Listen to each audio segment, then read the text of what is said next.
Uki, Si vous voulez, on fait tout ce qu'on veut. Uki, il est où là, moi, Uki?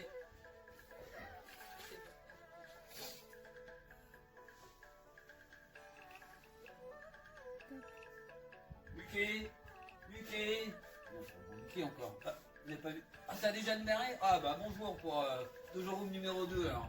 Je pense que mon petit Uki là, il est déjà passé par là. Bon, c'est bon, je me prépare, rapide.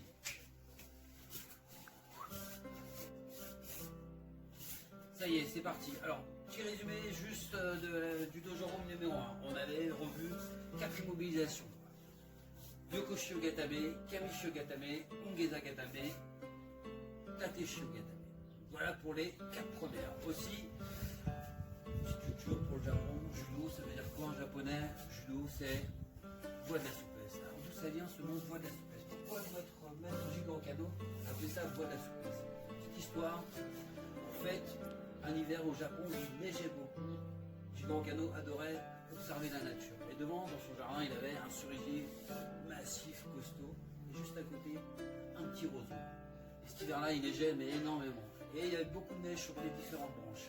Et le plus fort, en fait, le cerisier, il s'appelle Jigoro Kano, s'est aperçu que les branches se cachaient. Alors que le petit roseau qui était à côté, lui, se pliait, se débarrassait de la neige, de l'adversaire, alors qu'il était plus faible au départ. Donc voilà pourquoi voie de la souplesse. Voie de la souplesse dans le sport, mais aussi voie de la souplesse intellectuelle, ouverture d'esprit. Donc voilà, on démarre là-dessus. Ça y est, c'est parti. On démarre pour le programme de la ceinture jaune. Donc on va démarrer sur le Newaza. Le Newaza, je rappelle, Newaza, judo au sol. Donc c'est parti pour une 5e immobilisation. Pour démarrer, on va saluer par respect et par politesse pour son partenaire. À genoux face à face. On se salue. Il se met sur le dos. Bien, hop, par ici. Et on va voir Ushiro Gezagatame aujourd'hui. Ushiro Gezagatame, tout simplement, je vais venir m'asseoir près de mon partenaire ici. Je vais venir mettre ma hanche.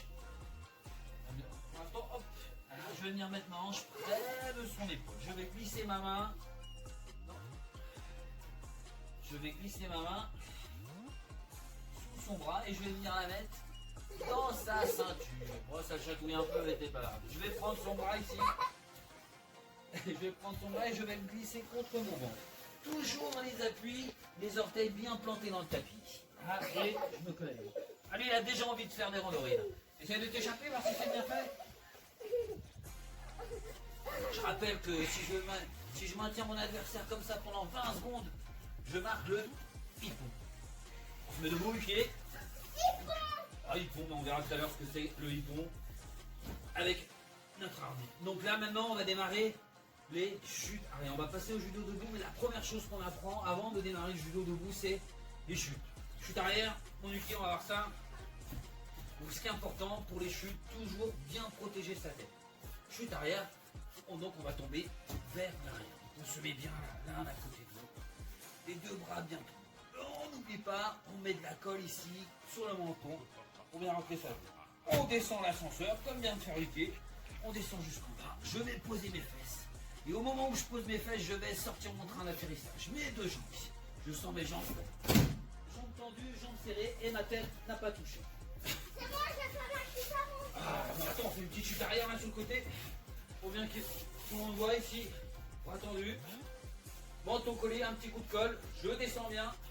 Je pose mes fesses. Je sors le train d'atterrissage. Et voilà, je chute. C'est magnifique.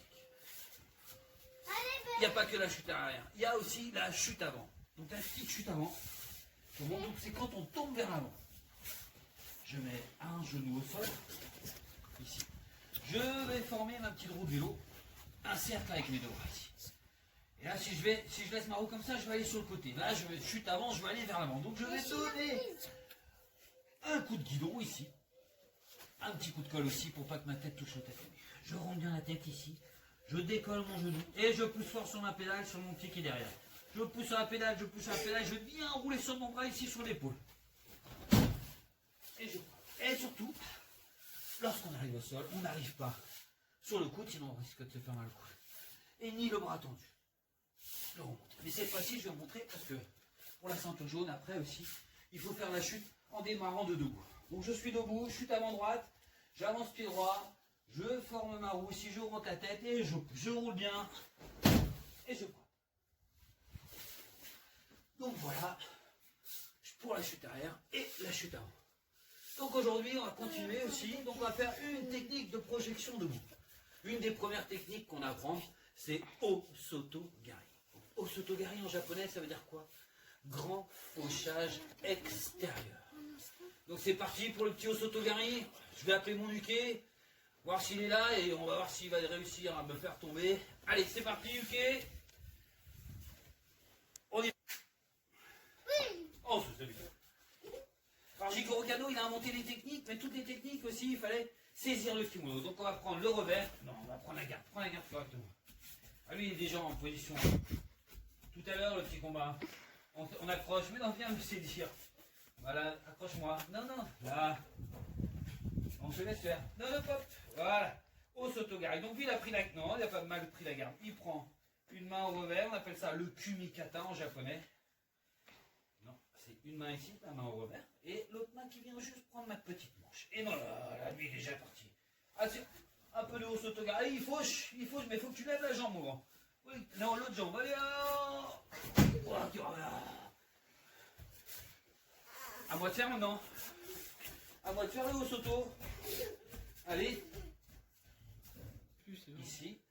Et voilà. Et là, tu écartes le jambe, mon petit tuquet. Ah non, un peu moins. Voilà.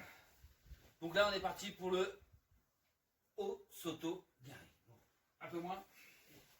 Voilà. Le déséquilibre. Donc je vais aller vers le partenaire, sur le côté du partenaire. Ici, je vais le pousser, le mettre un peu sur les talons. Voilà.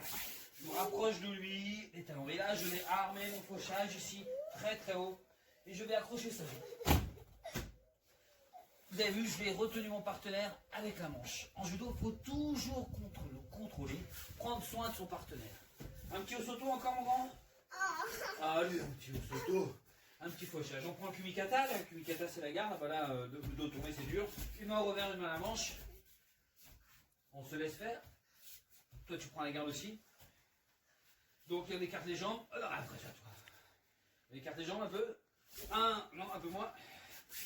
Je me rapproche de lui, je le déséquilibre, je le mets un peu sur les talons. Non, tout de suite, garde les deux pieds sur la même ligne. Je m'approche de lui, je le mets vers l'arrière. J'arme le fauchage, hop, et frappe fort. Et je retiens avec la manche, je tiens bien la sécurité. Voilà pour le Osotogari, le grand fauchage extérieur. La dernière petite rubrique là pour le judo room numéro 2, la rubrique de l'arbitrage. Donc la dernière fois, j'ai parlé du hippon. Donc le hippon, c'est lorsqu'on réussit à immobiliser son adversaire 20 secondes ou si on réussit à le projeter sur le dos avec force, vitesse et contrôle. Et donc, qu'est-ce qu'il y a pour, lorsqu'on fait des combats, des arbitres. Donc là, je vais appeler mon arbitre et l'arbitre, il fait des gestes bien précis. Hop, mon arbitre officiel. Allez, on y va. Alors, le hippon, l'arbitre, quel geste il fait pour marquer le hippon? Ah ouais, et puis généralement l'arbitre aussi, il faut qu'il parle très très fort. Allez, monsieur l'arbitre, je vous écoute. Hippon Soremadé.